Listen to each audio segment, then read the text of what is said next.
2020 meeting of the Lake Auburn Watershed Protection Commission.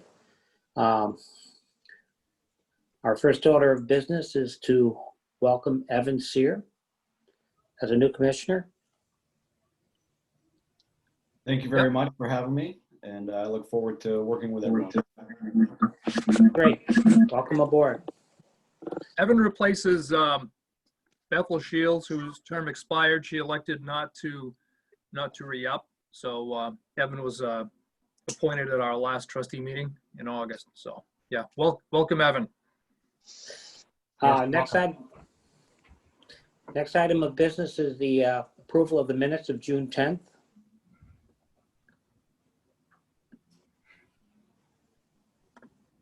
I move to approve them. Second. Thanks, Camille. Moved and seconded. Any discussion?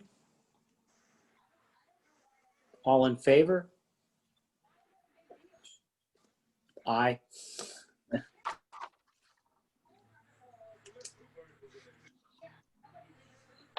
Can you hear me now? Yes. Yes, we can hear you now. All Great. right, I'm on a different machine. All right. Excellent. Point of order, should we take a roll call vote given that we are in a digital setting still? That would be great. You got that, Kevin? Sure. Chair Groovy, Yes. Mr. French, Yes. Dick Thibodeau is not with us. Okay. Commissioner Rea, Yes. Commissioner Parrish, Yes. Commissioner Landry, Yes. Commissioner Bilodeau, Yes. Commissioner Sear. I abstain. Excellent.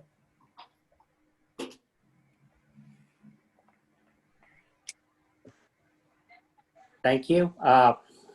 Next order of business is the Heather's quarterly financial update.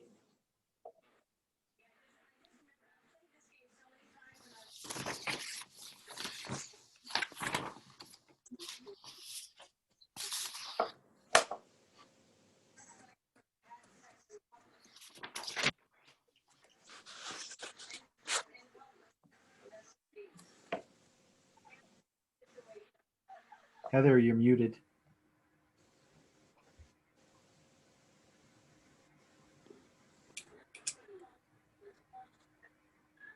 Well, that's weird because I was on my phone. And I'm unmuted on my phone.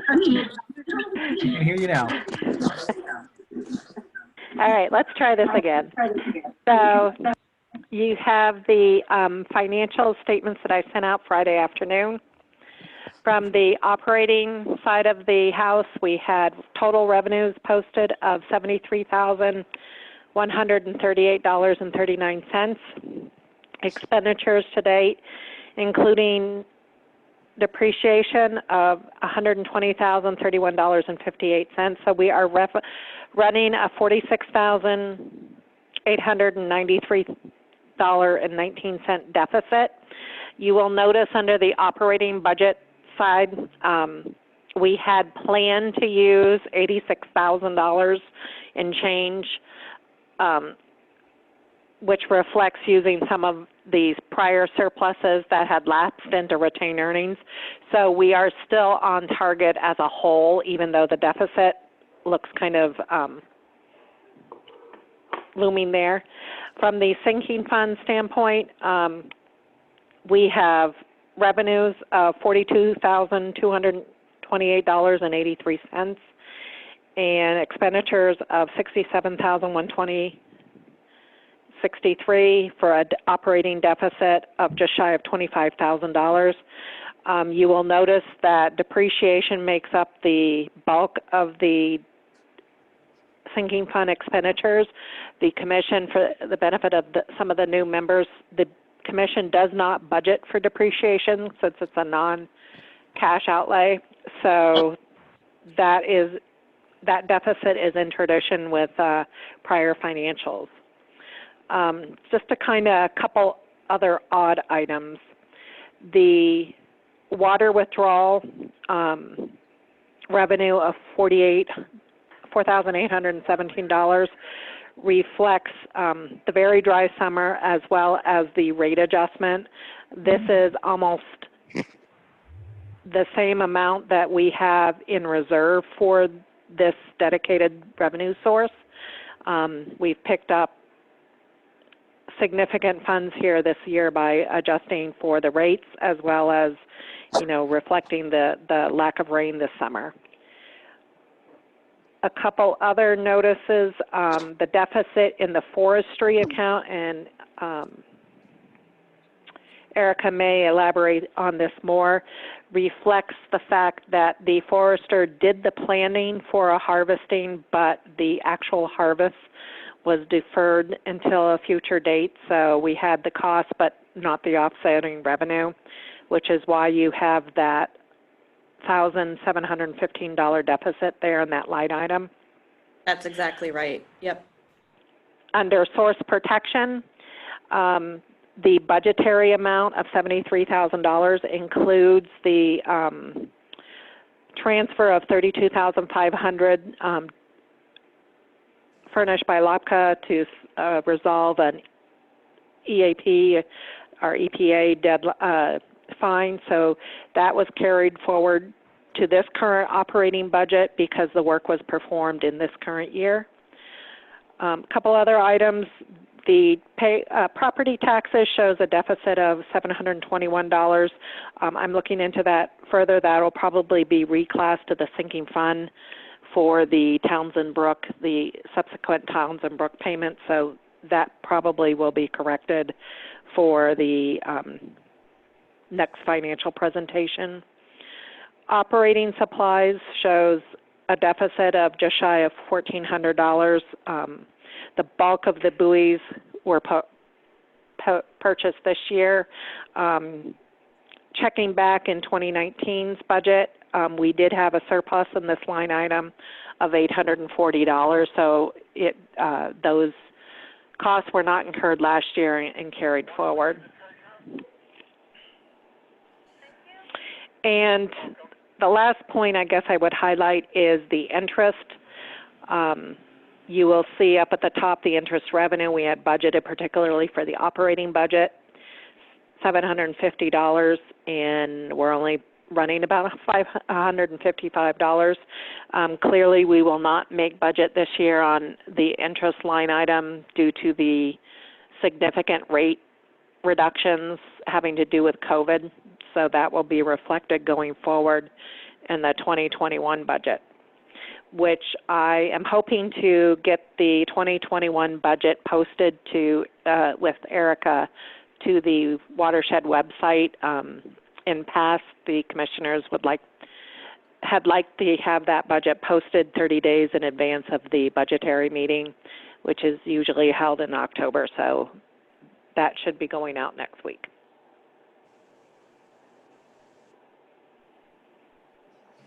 And that's all I have. Heather, it's 30 days before the November meeting, right? Okay, I couldn't remember if we had moved it to October or November. So I'll check the schedule on it. But yes, I should have the budget pretty much wrapped up by next week.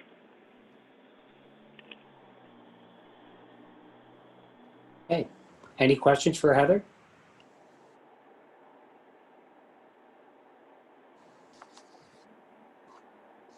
If not, could I have a motion to put it on file? So moved. Been moved. Is there a second? Second. I'll second. Thank you. All in favor? Roll call, please, Kevin. Sure. Chair Groby, Yes. Chair French, Yes. Chair Thibodeau is on with us. Let's see if I can get him. Hey, Kevin, I was trying to get your attention. Thibodeau can see us and hear us, but he's only as a participant. So we need to upgrade his status there so he can participate. He is there. Hello, Dick. Hi, Great. can you hear So, me? Good. yes, so you're on roll call. So Commissioner Thibodeau? to accept the minutes on record, to accept the financial report on record? Yes. Yes, excellent. Commissioner Rea, Yes. Commissioner Parrish, Yes. Commissioner Landry, Yes. Commissioner Thibodeau, Yes. Commissioner Seer. Yes. Excellent. Passes 8-0. Okay. Next item of business, I don't know who's taking it, the City of Auburn, Lake Auburn study. Yep, I'll take that one. This is a informational thing, and FYI. Back in early August 5th, I was contacted by City Manager Phil Kroll. We had a meeting with Phil and two of our water trustees, Steve Milks and Andy Titus, and introduced the concept of going forward. The City of Auburn would like to do a Lake Auburn study. They had a workshop on August 17th that I attended. It was the city manager and myself presented to the city council a proposal. I'm reading from the agenda to develop a work group consisting of 2 city councilors, 2 water district trustees, and support staff to create a request for proposals for a Lake Auburn study that will have the following outcomes as it pertains to impact. They're going to look at the economical, the environmental, the regulatory, and community impact that that Lake Auburn has.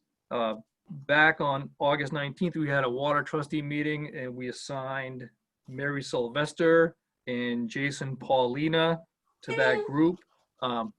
And last night, the Auburn City Council had a workshop where they assigned Brian Carrier and Belinda Group to develop the RFP.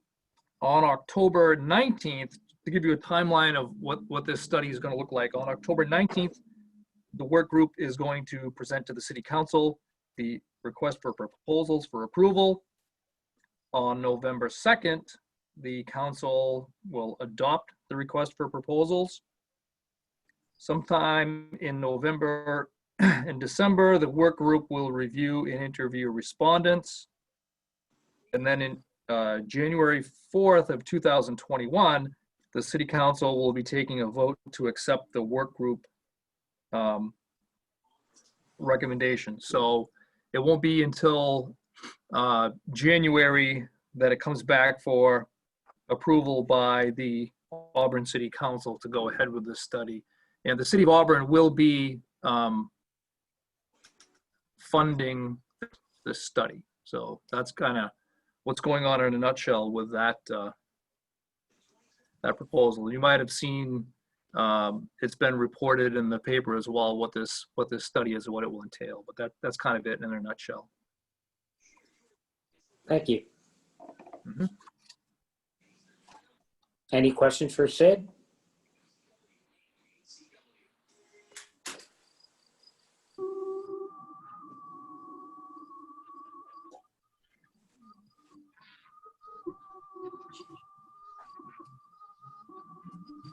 I guess that's a no. Okay.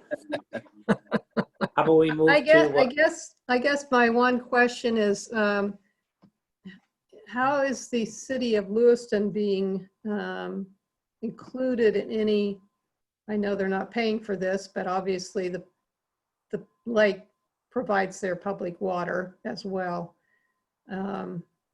So I'm just curious about their involvement. Well, I think this team that's put together to develop this RFP, I am going to be working with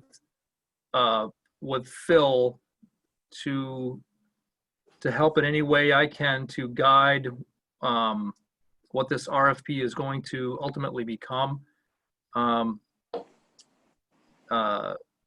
But that is going to really be up to the committee that's putting this RFP together. What questions are going to be asked? How is this going to unfold? I think there's some important work in front of this in front of this committee. So there's a few months to go over those types of questions. I personally believe that it's going to be a much more valuable document if there is a fair amount of public input from any stakeholder who has any involvement in the lake. That's certainly involved many groups. So that's going to remain to be seen, but it's going to be a very important study.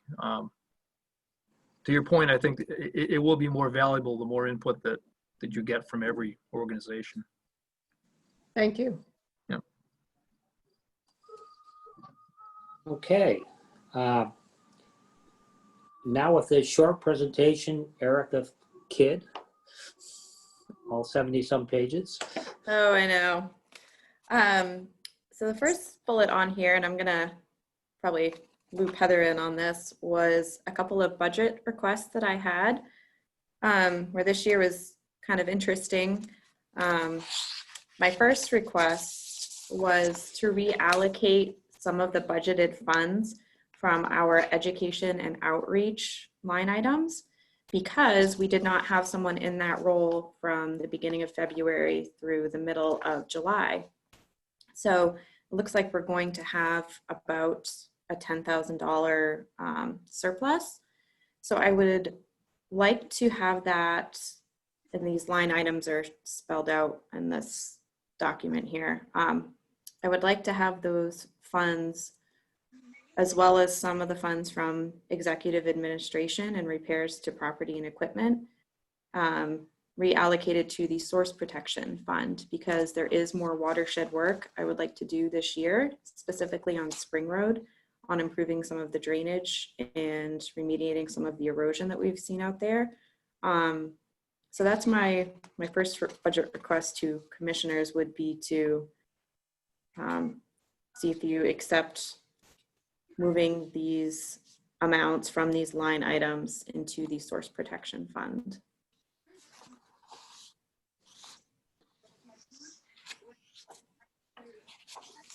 So you're looking for that in this current budget.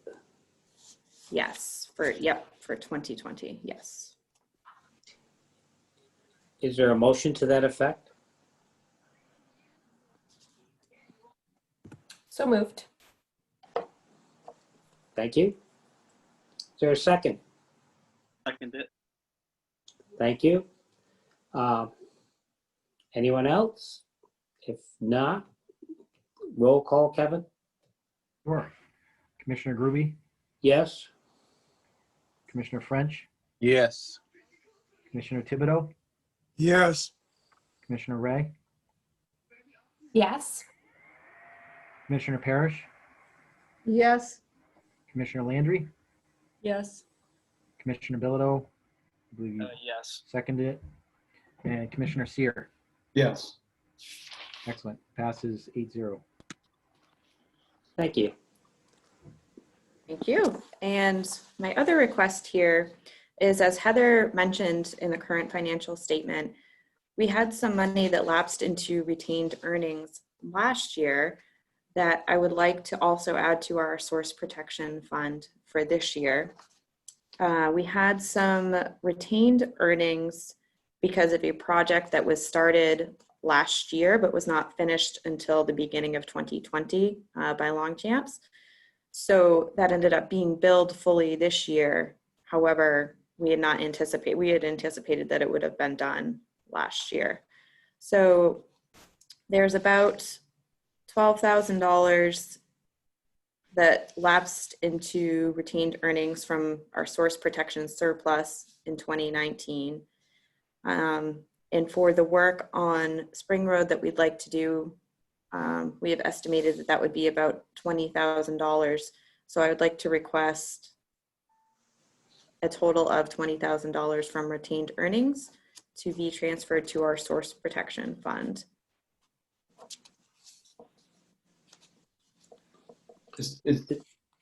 May I ask a question? Yes. So we've just approved roughly $10,000 to the Source Protection Fund, and you mentioned that was one of the projects you specifically mentioned was the Spring Road. So my question, you're saying it'll be about $20,000 to do this project. So why not ask for $10,000 to be moved over? So that was our estimate, and I would like to have a little bit of a buffer.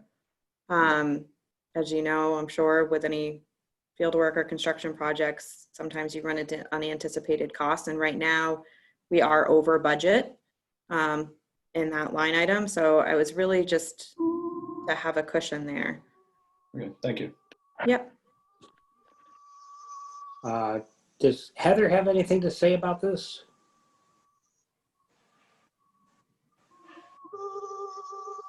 Heather is in support of both of these. I think the source protection line item this year would have been better tracked to what we had anticipated if it had not been the issue with the Longchamps and that project delayed, which delayed the whole billing and incurring all those project costs in FY20. Thank you.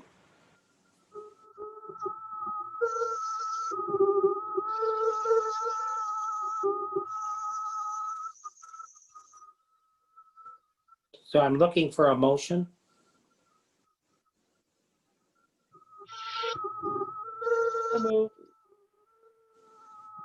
Can I make sure I understand this?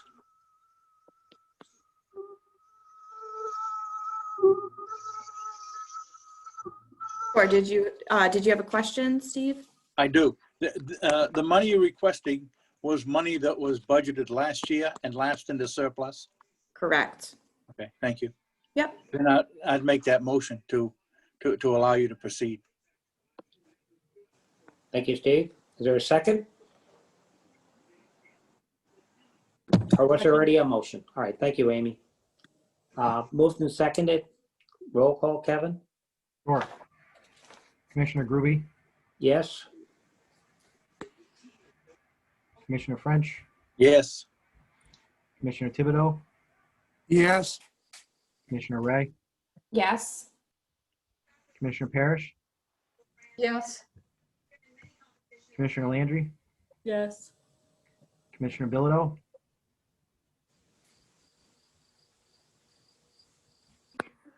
Commissioner Thibodeau, Dan, you're muted. Is it a no? Oh, you changed it, Kevin. Yes. Oh, he's up. Okay. All right. So we have a yes on Commissioner Bilodeau. Commissioner Sear. Yes. Yes. Passes 8-0. Thank you. Thank you. The next, I am going to try to keep this brief. I know it's a lot of items. So I had sent out, basically it was I made it in Excel. It was a compilation of all of our watershed studies that have been done over the past 10 or so years. They really were initiated after we had an algae bloom on the lake and had a fish kill and wanted to study the lake and the watershed as a whole in further depth. And so we have all these great reports, a lot of findings. Basically, the recommendations from each of those are what I compiled, and to check off what we have done out of those recommendations and what remains to be done. So I wanted to share that with you because I think it's a really important framework for the projects that we're going to be looking at doing in the near future. So there was our watershed management plan from 2010 that typically those are good for 10 years. So I think that we should consider updating that. And something that Sid, Kevin, and I had talked about was before we do that, having a stakeholders meeting to get the input of a lot of our collaborators and partners to really focus what our management style should be for keeping the lake healthy and keeping the watershed healthy. So some of these recommendations that remain are what I was looking to tackle this fall with Spring Road, addressing some of the plunge pool repairs, some culvert replacements, addressing some erosion issues, and also We've done a bit of work in partnership with Maine DOT to put in, essentially there are large filters in the catch basins along Route 4 that drain to the lake. So that's a step in the right direction as well. So we'll be looking at some of the drainage from Route 4 to the lake, some of the drainage on Lakeshore Drive. Those are kind of the big ones that I want to start tackling next year.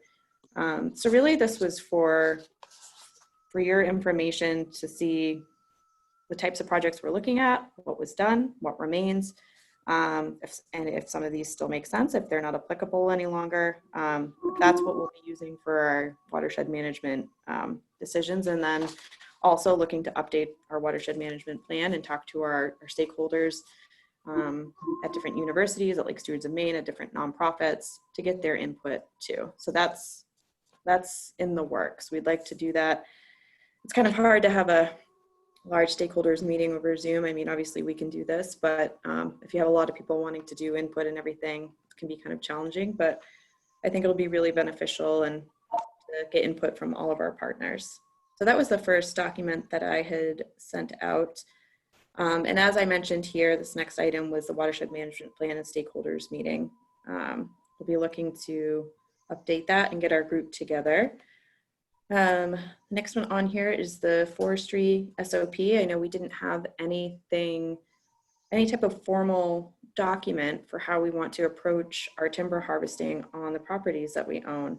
So I put that together and I would like to have input from commissioners. If you would like to email me your comments, I can compile them and go from there. And I know that we had put a pause on timber harvesting currently, and I wanted to know basically if we are going to plan to pick that back up and start harvesting this fall. I wanted to get the commissioners' input on that. Can I ask who's logging on Summer Street? And I think it's called the Weber lot. That is the Choate property. I think it's Andrew and Karen Choate, and that is Bert Roy who's doing the harvesting. Yes. So that's not affiliated with us. That is not. Nope, that's not our property. We do own land right next to it. That's what I thought. Thank you. Yep. Erica, the question I have is on the steep slope discussion. Has that been revised so we're not logging on steep slopes like we were before? I'm looking here. Like, are you looking for a specific, let's see, like a specific line that addresses that says, you know, steeps greater than, or slopes greater than this grade, we will not harvest? Yeah, I was just kind of curious because one of the big recalls I have is the steep slope problems we had on Spring Road that year. I just want to make sure if we open up this fall for harvesting that we're not again getting into steep slopes without proper best management practices, or just not harvesting those areas if the ground's not completely frozen. Okay. Yeah, I can certainly write that out more explicitly. I concur with Dan on that. I think we need to really be looking at whether we should even be harvesting on steep slopes, because even though you do it when the ground is frozen, in the spring it's not, and you got a lot of erosion potential. So I think we need to talk to people about that in terms of cutoff for slope. Okay.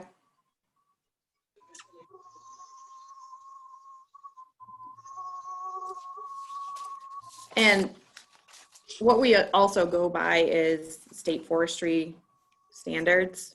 And I can look in there for that specific language and make sure that that's, spelled out in our own policy. Yeah, I think it's particularly important because we're talking about a public water supply, not just any place that we're cutting. Okay. And when the state came down and inspected those slope areas, we were within the state guidance. So LawPEC needs to be above and beyond the state standard for steep slopes. That's my 2 cents on that. I agree that, yes, that's the baseline standard for general use throughout the state, but we should be held to a higher standard.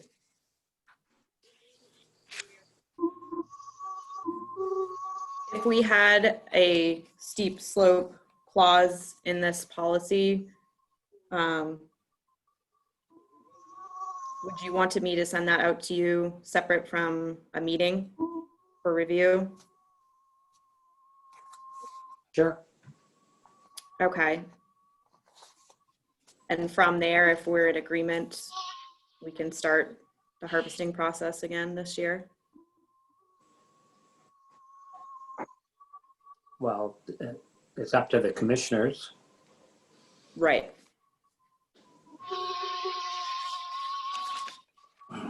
I'll add that in and I'll send that out to you. And did Look you for- identify exactly which properties you're considering this year?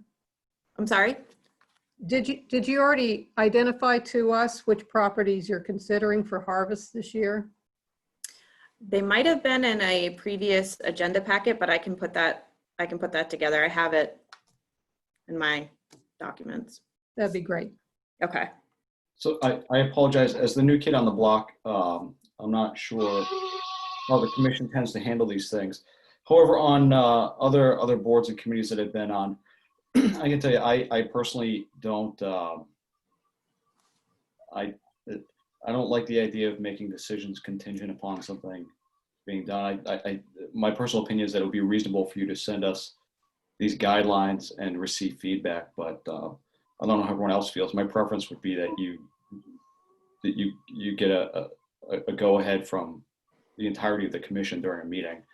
And if that means holding a special meeting just for one item, I think that would be fine. But I think it would be in everyone's best interest for us to all say, yes to a finalized product rather than say yes now and then assume that the finalized product will be what we like. Thank you. Anyone else? Joe? What they were just talking about with the Watershed reviewing the forestry slope factors, that maybe we ought to have a forester or the forester come in and explain some of the logistics and, how they're going to use best management practices as opposed to just where it is, and to give us more of a physical idea of where the slopes are and how they're going to address the harvesting.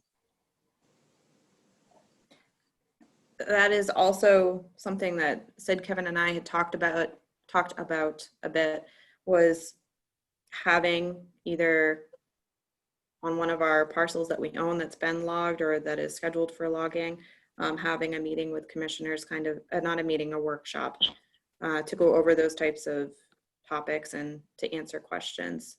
So I think we could put that together, and if it needed to be virtual, we could do that. Ideally, it would be in the field, but if it was more of a presentation style, I think that would be helpful. So I can work on putting that together.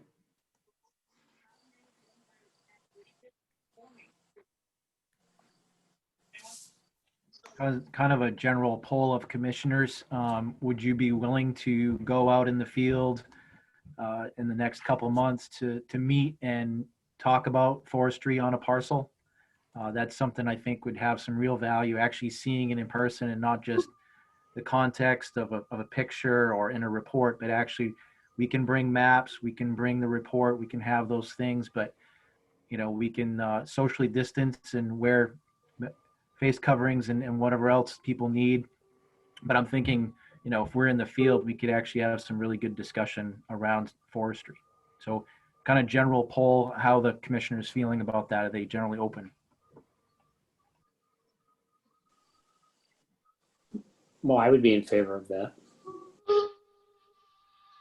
I think that would be great and add a lot of value to the conversation. I'm all for it. I think Dick makes a good point, and we could understand better about steep slopes and the alternatives. So I'd be more than happy to. I think a picture is worth 1,000 words. Absolutely.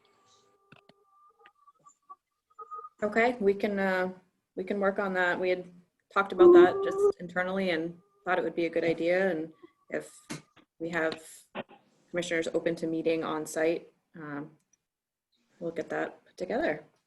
You're still looking for go ahead of resuming forestry in the fall though, right? Yes.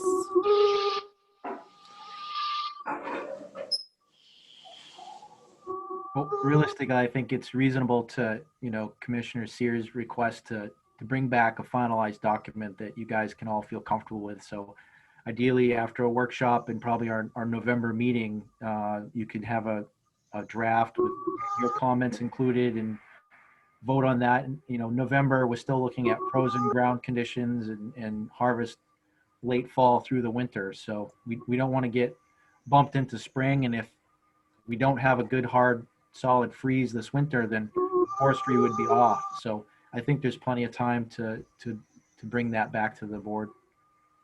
Okay, thank you. So I talked about our workshop. Another document I sent out was our draft land management plan.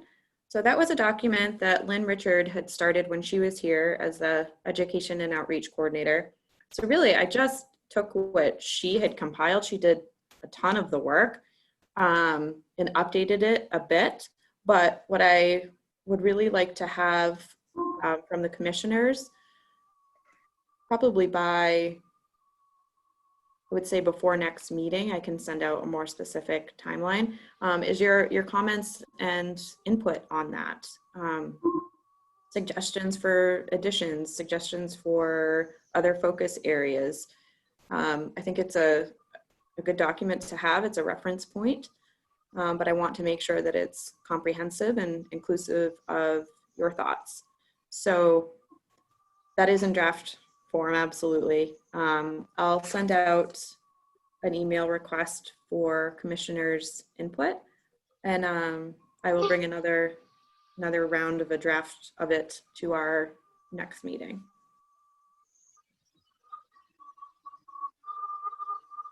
Eric, is there any chance we can get the inventory, the trails inventory of the southern part of the Lake Auburn in there?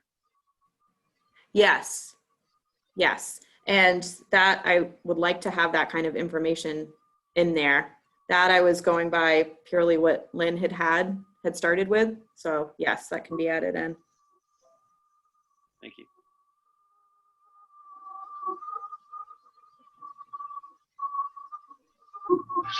The Blanchard Pond study update from Ty and Bond, that's been interesting. We had this pond off of Blanchard Road, just north of the lake, and it had very high phosphorus numbers the first time that we sampled it 2 years ago, and then we continued to sample it for the last 2 years.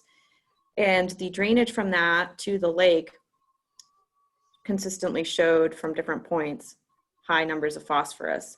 And what the study has shown us is although that pond has high concentrations of phosphorus, a lot of it is actually taken up likely from the wetland that directly follows it. But we're seeing more inputs between two areas in a stream that has very steep bankings and has the types of soils that is naturally high in phosphorus. That is getting washed into the lake. And we think that that section of the stream is actually more problematic than this initial pond. So that was very helpful because the purpose of the study was to figure out what is actually causing the highest loading of phosphorus into the lake, and then how do we address it? How do we fix it? So that is still an outstanding item from Time Bond that I'm waiting to receive, is the financials for alternatives to fix this problem. One possibility that was discussed was stream restoration. Because the bankings are so steep in this area and it's getting washed out with those large storm events that we have more frequently, it's a problematic site, and there is sediment accumulation at the outlet of that stream in the lake, and it's been tested consistently at the outlet there for several years now. So we know that site is a problem. So when I get their finalized findings, that'll be a great start for recommendations for work to do next year. So I'm waiting for their final report. So I should have that by November so I can share the final results with the commission. Watershed activity update. Can I ask a question, Erica? Oh, sure. Yeah, so I noticed in their memo, they hadn't finished some of the modeling of the load. Yep. And hadn't actually done the analysis of the sediment that they sampled out of Blanchard Pond. That's right. So, I was wondering if that all will be done before they actually provide us with the recommendation as what to move forward. Yes, and so these were preliminary recommendations with the caveat that their findings, their modeling might change with more information to come from the sediment and from what they are going to suggest for alternatives. Those might change as well. So yes, once they have the complete picture, that may change their recommendations for remediation. Right. I just want to be sure we have the complete picture before we move forward. Yes. In the watershed, it's been an interesting summer. I just wanted to give the commission an update on some of the activities we've seen around. Actually, on Monday, there was a small watercraft out on the lake that had 2 adults and a child, and it was very, very windy, and their boat actually capsized, and they needed to be rescued by the Auburn Fire Department. So there's been some people out there and some watercraft that they really shouldn't be. There's some boaters that have been out there that, you know, we try and keep on top of and keeping them out of the restricted zone.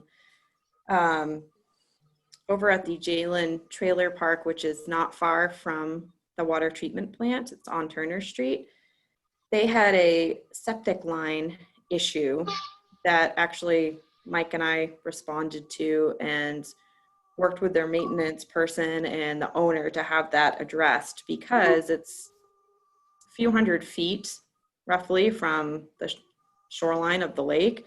So of course, any septic issue is, you know, that needs to be addressed immediately. So we were able to work with the owner, had the line cleared, had the area cleaned up. And then there has also been some earthwork going on in the watershed around the Roy's property, which we've worked with the city, Tony Bollier at the city, to address those issues. And there was a property that has lakefront that was doing some revegetating that also was observed. I was actually out that week, but Mike had responded to that and worked with the city and worked with Eric Cousins to address that. There were, most of these cases, no erosion control barriers, which was a big issue. So we worked with those individuals and with the city to make sure that they had the proper barriers in place and proper permits to do the work that they were doing. So we have a new education and outreach coordinator. That's Sean. He started with us towards the end of July, and I'm going to let him give you guys a brief update on all the work he's been doing. Yeah. Hi, everyone. Nice to meet you all who I haven't met yet. So yeah, it's kind of been, you know, a jump into things a bit, but it's been good so far. So we've started an app, social media networking app called Water Reporter. So far, we've just got about 10 followers and 10 posts, and they've been helping us identify wildlife that we can see on Lake Auburn, as well as algae. But really, it's just about observational science. So, you know, just getting folks out and identifying anything on the lake for us. That's been super helpful so far.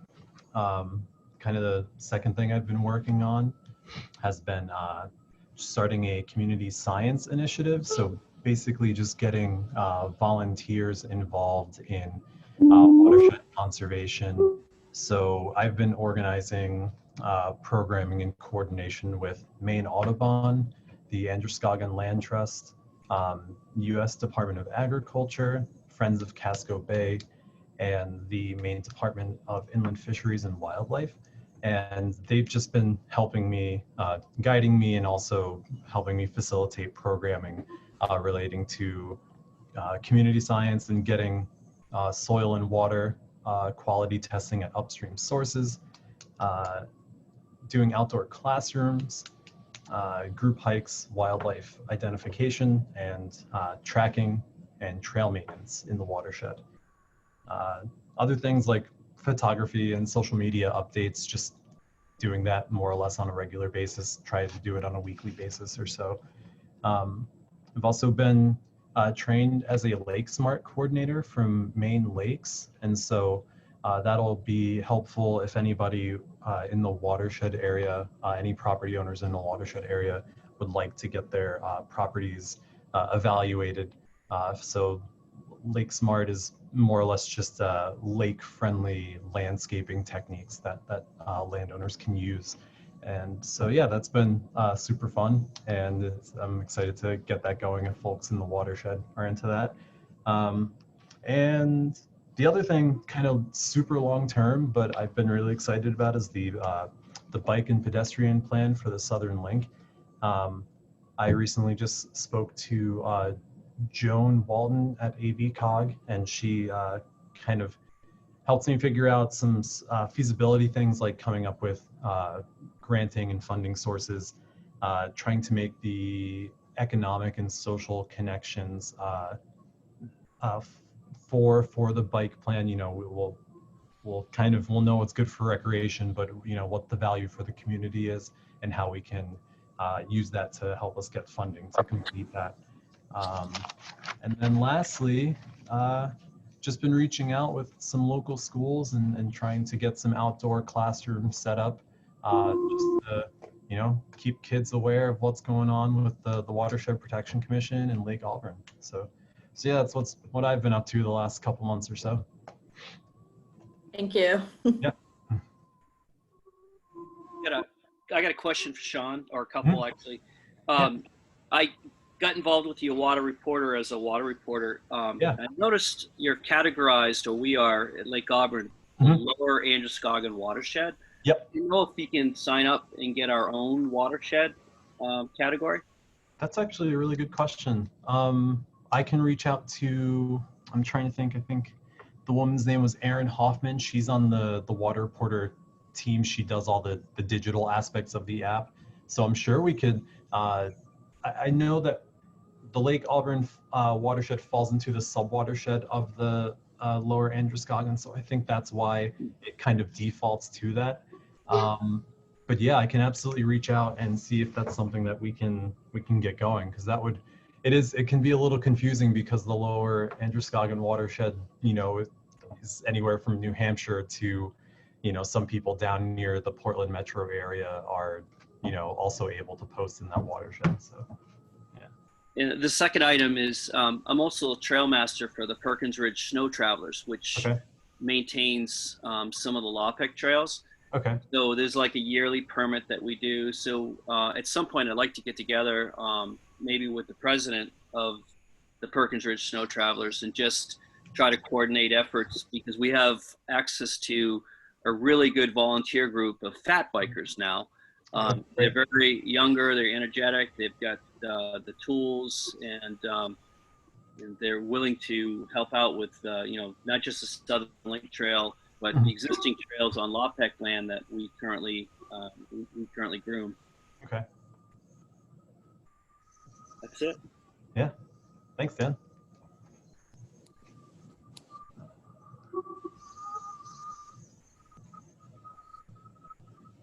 Any other questions for Sean?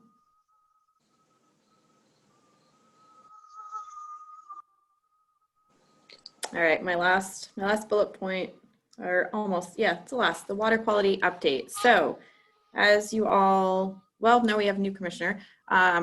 We did an alum treatment last summer over about half of the lake.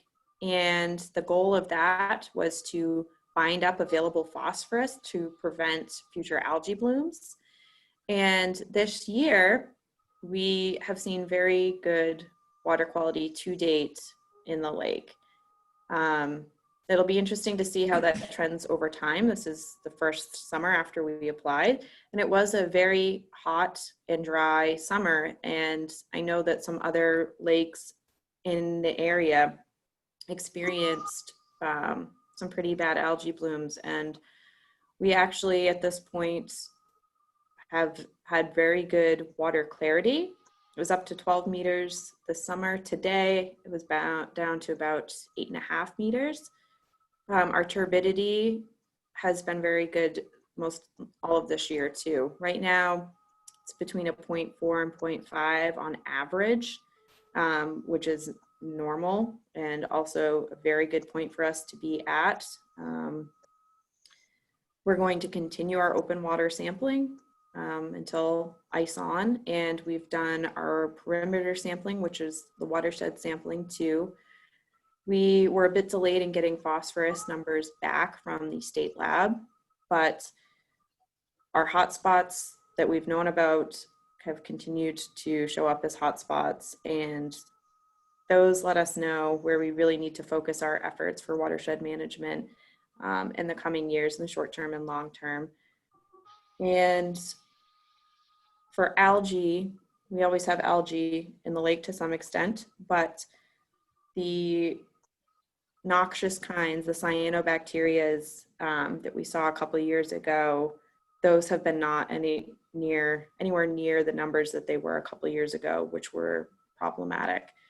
We're starting to see a shift in the different types of algae, but at this point, there's nothing overwhelmingly obvious, leading to a bloom or anything like that. So we're in pretty good shape. And that will wrap up my long list of agenda items. Thank you, I had a Erica. couple of questions. Yeah. As far as Gliotrichia, is that algae dropped much, or is that about the same? Did you say, is it up much? Sorry. Yeah, or has it been pretty stabilized, or has it dropped with the alum treatment, or? So we still, yep. We still have a presence of it. Actually, Camille might be able to speak more about that than I am. I get a kind of 10,000 foot view from that, but I know that we have it. I haven't heard that it's been out of the norm. Okay. The other question. Camille will be able to give a little more info on that too. I was just going to say that it was worse towards the beginning of the sampling season, up until maybe the beginning of July, but it's been less since then. We haven't actually gotten the actual counts back, but I've been out weekly collecting the water samples with the people at the water district, and observationally, it's looking pretty good right at the moment, as Erica said. And so we're hopeful with the temperature dropping in the lake now because of the cool nights. We're hopeful that it won't spike again this fall. The other question I had was, I know all the tributary samplings, particularly Townsend Brook, which always indicated the highest phosphorus loading. Because of the real dry season we've had obviously less runoff. Have the phosphorus loading readings, entering the lake, has that dropped at all? We have a couple sampling sites around there, and I'd have to look at our spreadsheet of that, Dick. I wish I could answer you right off the top of my head, but we were backed up with getting our phosphorus results. So I know that we have one site that is in the cove near Townsend Brook, and that's that one that it's actually connected to the stream that's a problem that comes from Blanchard Pond. Yeah, So I know that was, kind of my curiosity because, I think you folks have done an excellent study on Blanchard Road. I'm somewhat familiar with the topography, and it just seems it would coincide that with less runoff. And to me, that seemed to be a real hotspot, as far as Townsend Brook's phosphorus loading. I know we get other questions, a lot of questions on the Little Blanchard project. And I guess a lot of it's going to, be contingent on what the findings are when everything's done. Yep. And I guess I don't want to be premature, but if we considered any possible grant funding that would work with the landowners from Blanchard Pond to the lake, because it seems to be, a lot of remedial work that's going to be needed from what you said about, bank erosion and things of that nature. yes. So, and that's one of the items that I want to talk to Ty and Bond about is we talked about in our last kind of catch-up meeting about grant funding sources for this type of work. I know that there is a source for water protection grant through the state drinking water program that comes out every year. That's typically max $15,000, but there are other sources available. And depending on where we really need to focus, if it's the stream section of this system, that's runs between two properties, or if it's that pond, which is on one property, we could also just do some work with the land owner, some education about, they have greenhouses, they have livestock, a few years ago from aerial imagery, we know that they completely tilled the side of that hill. So I think just some education work too would be helpful. But yes, to do this work, I would be pursuing grant funding. Thank you. Sure, which oftentimes, as I'm sure you know, those funding sources like to see a match. So it would be, there would need to be some commission budget applied to that. Good. So I had a question, Erica. I noticed that on the to-do list for the watershed, one of the recommendations was to increase sampling at other locations, particularly Little Wilson Pond, Mud Pond, and in the basin. Right. And so I'm hoping that we will give that some attention as well, because the actual loading coming in from Blanchard Pond, according to Teagan Bond, is significant, but the largest loading to the lake is coming in from those other sources. Right. Yeah, so I have that circled here too, and that will be a good discussion to have with Chris and our staff here, and that's something that we would like to have talked about if we can get our stakeholders together too, is which of these make the most sense? What's the short term? What's the long term? And we've been doing a lot of sampling for several years now, but a couple years ago we expanded to Spring Road. A couple years ago we added in Blanchard Pond. It makes sense to keep evolving. So yeah, I think that would definitely be on our consideration list. Balancing just staff time and logistics, that's always part of it too. But yeah, I think that's an important recommendation.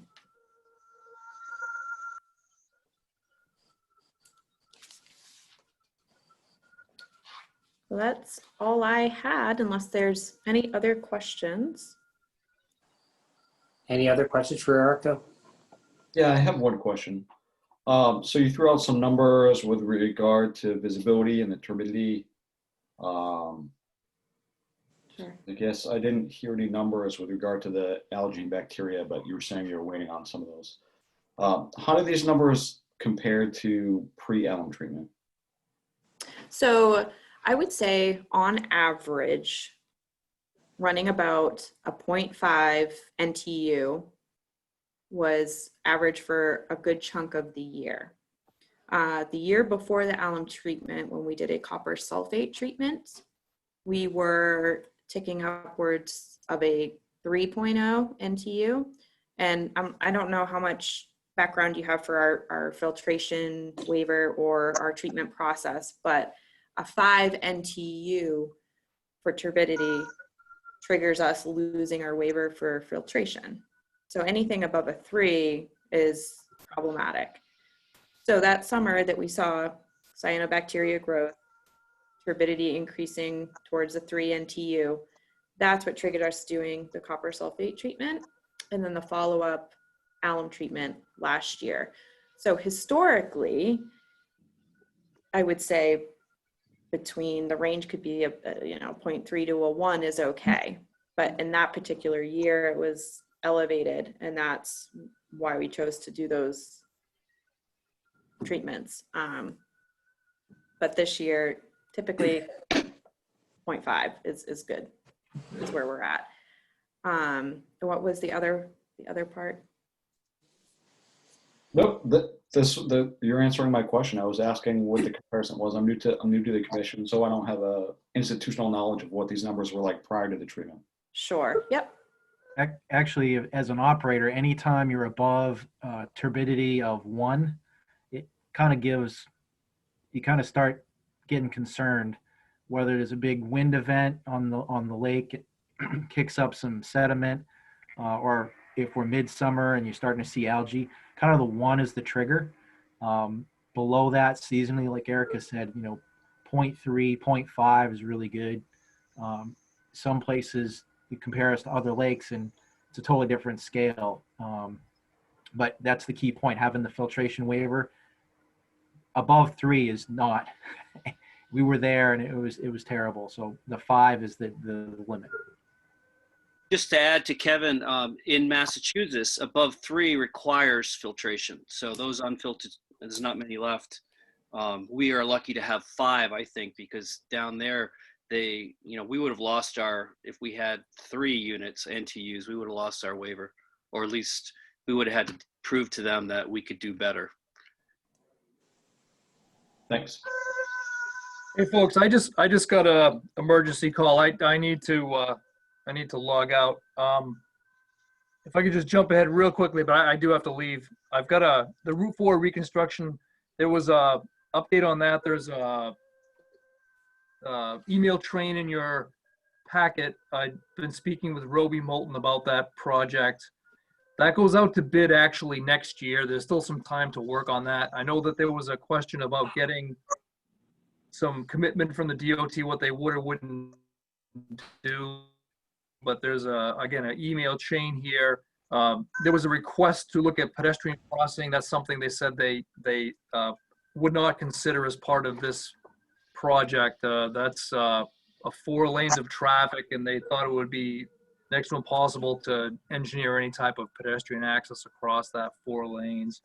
They did say they would certainly pay for the relocation of the boat launch gates, and they're open for discussing some additional parking. I don't know if you want to continue that conversation, but I do need to. Thanks, Sid. Good luck. Hope everything goes well. Just, I think before we come off from that topic, it's 4:30, 4:40. We do have a hard stop time of 5:20.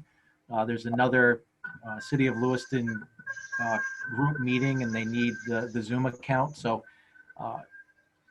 there's plenty of time to discuss whatever the commissioners would like to discuss. I just wanted to put that out there that we can be mindful as we get up to 5:15. With that, I'll give it back to Chair Groovy. Okay. So I don't know whether we need a motion actually accept all of Erica's work, but it certainly was a lot of activity that has been going on in the lake this past year, this past summer in particular. At this point in time, as far as Route 4 reconstruction, should we be addressing this at the next meeting? We have time, right?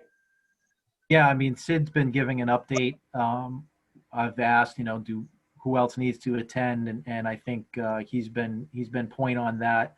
Mike's been involved a little bit of it, but it sounds like it's it's still early. They're not doing some huge items that we aren't currently aware of, and we've got time to finalize things before the bid. So we've got time in November, or even if we have another meeting that needs to be special in December, we can meet. Okay. Thank you. Why don't we move to the public session? Is there anyone from the public here? I believe we have Casey Geiger is also in attendance. If we have one person with their hand up, Mike, did you want to say anything? You have your hand up. I put that up to let you know about Dick Thibodeau back at the beginning of the meeting. Okay. So I think it's commissioners, and I don't see any other attendees. Okay, then why don't we move to the open session for commissioners? And I take a little bit of time for myself to say that I did want to, point out to the commissioners that Dick Thibodeau was recognized for his efforts on Little Wilson. I think it was like 25 years. I don't have it in front of me. And that was a great thing and very commendable on the part of Dick for all of his efforts up there. Excellent. That's all I have. Thank you, Dick. You're welcome. Thank you. Yes, thank you. Can I mention a few items? Sure. One of the things I'd like to be able to do is to work with Sean and Sid and Kevin on those ambitious Southern Link Trail plans, obviously in a cautious way. But I would just, if there's anything formal we need to do as far as making a sub-work group of a few commissioners to stay in the loop on that. So what it is the trail goes from the boat launch area to Margaret Berry's farm, and eventually could link Lost Valley and the Whitman Spring Road. There's a lot of people that are interested in helping out with that. We'd like to keep that on the agenda so it can be discussed, and more importantly, if we can do some sort of sub-work group, because we only do meet on average, 5 times a year. And I'm totally also in favor of a special meeting in October and one in December if we need it. And basically those 2 items to be able to work on that trail and to get extra meetings if we need them, or a subcommittee. Thank you, Dan. Anyone else? I just had a question for Dan real quick. What was the name of the farm that ends, that would be at the end of the Southern Link Trail? Margaret Berry. Margaret Berry? Okay. Berry Farm. If you extended Park Avenue, and I think when Park Avenue did a bike, or it's a pedestrian-friendly street, they added bike lanes on both ends. That was part of the initiative, was to bring in that whole Park Avenue, those neighborhoods, to actually be able to connect to that trail. And then eventually, with landowner permissions, continue the trail towards Lost Valley. Okay. That's just one of the things that when I was talking with Joan Walton at AVCOG, that she was very particular about mentioning. She said to get funding for some of these things, we're going to have to show that there are, neighborhoods to be connected, that there are, that there's some inherent worth aside from just recreational purposes. Like, how do we link this to the community and make it a resource? I think it's a great idea. We also have, Erica talked about having workshops. So if there's other workshops, special meetings that commissioners are interested in, if you want to do any sub-working groups to look at specific items that you'd like to champion, I think that'd be great. So great to hear Dan bring that up and maybe move that forward. I'm not sure if it needs official action, but I know we can start working on that type of stuff.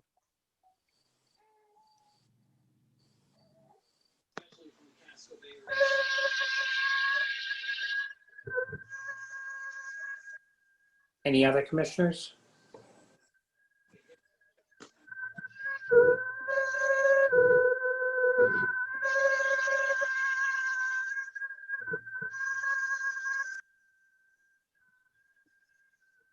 Kevin? We still have a half hour. If anybody wants to talk about anything, so Okay. this is your time.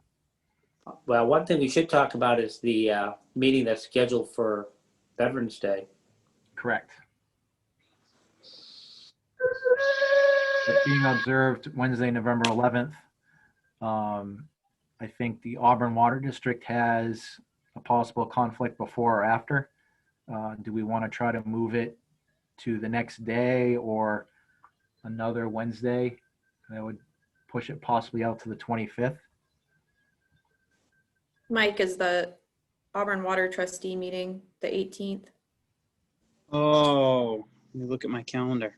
or Be third the Wednesday? Third, hold on. Third Wednesday after the third Tuesday, so it's the 18th Exactly. for the Auburn Water District. And also we have Turkey Day on the 26th this year, is that correct? Yeah, that would be a bad day to pick. Would the 4th work?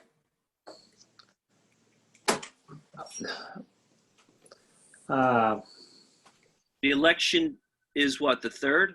Correct. third. Works for me. Yeah, that'd be okay for me. I don't know whether it conflicts with anything at the either of the two governments. Shouldn't conflict with anything here. The only thing is we'd need to be done by 5:15 for the county budget committee. Thank But I you. assume we can do that. We're on pace to do it today, so I think so. It might go faster on Zoom. I'm not sure. Well, that would. I could do the 4th. So if somebody wants to make the motion to make it the 4th. Yeah, so moved. Thank you, Evan. Second, Moved and seconded. All in favor? Roll call. Sure. Commissioner Groovy, Yes. Commissioner French, Yes. Commissioner Thibodeau, Yes, Commissioner Rea, Yes. Commissioner Parrish, yes. Commissioner Landry, Yes. Commissioner Bilodeau, Yes. Commissioner Seer. Yes. Excellent. Passed 8-0.